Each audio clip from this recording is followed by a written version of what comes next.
Government drama llama ding dong and how to read between the lines. In other videos, I've talked about how the government will add incentives to try to entice people to apply.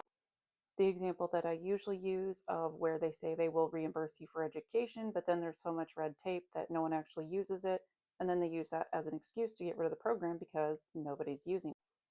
So a while ago, when they said that they would offer a 50K bonus for a certain job, I was a little cautious because I was pretty sure it wasn't going to be $50,000 cash. Not only was I correct, but it turns out they canceled it pretty quickly. According to this article, it was less than 4 hours after announcing it internally. And like I said, I didn't think it would just be a $50,000 cash bonus. According to internal emails, the plan, intended as a 30-day pilot, would grant agents $200 for each deportation of individuals within 7 days of arrest and $100 for deportations completed within 14 days. The idea being that the more arrests that you get, the more money you get. Agents were encouraged to use expedited removal processes or offer voluntary departures to detainees. And like everything else with this administration, they're inefficient and no one knows what they're doing. Shortly after the New York Times asked about the policy, Castano sent a follow-up email instructing staff to please disregard the initial memo. The Department of Homeland Security spokesperson Tricia McLaughlin told the Times afterwards that the program had not been authorized by agency leaders and asserted that no such policy is in effect or has ever been in effect.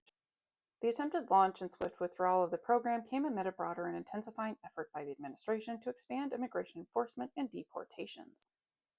The agency has pledged to hire 10,000 new agents and is offering signing bonuses of up to $50,000. Notice the up to $50,000. The $50,000 signing and retention bonus was also mentioned in a tweet from this worm. Then as of July 31st, they said that they had issued over 1,000 tentative job offers since July 4th, extending incentives such as student loan forgiveness and retention bonuses.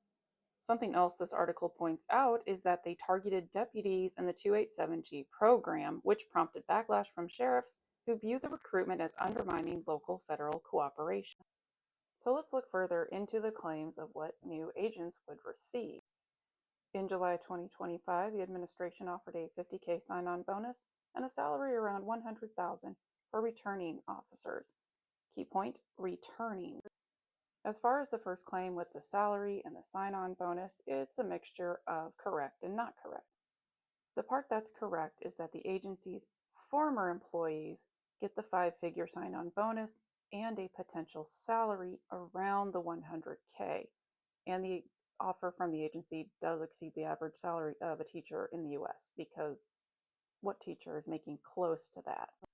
As far as what is not true, the agency offered a $50K bonus, not a $45,000 sign-on bonus. As of the time of the article, the salary for an officer in the position ranged from about $88,000 to $144,000.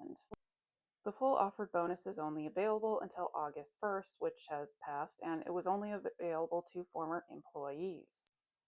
And of course, the agency did not respond to this article, not a surprise. Of course, across social media, there was a lot of people posting all of this information, such as this one from Threads. They are offering a $45,000 signing bonus plus $100,000 starting salary, which we've already discussed. I make $55,000 as a teacher in my 8th year with a master's. It was never true that we don't have enough money to pay teachers more. It was always intentional. Education has been intentionally defunded for decades because an educated populace is a threat to power.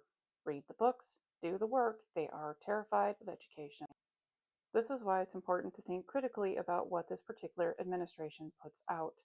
Because while the posts were somewhat accurate, and they did have a sign-on bonus and salary for potential hires, this was only for former officers.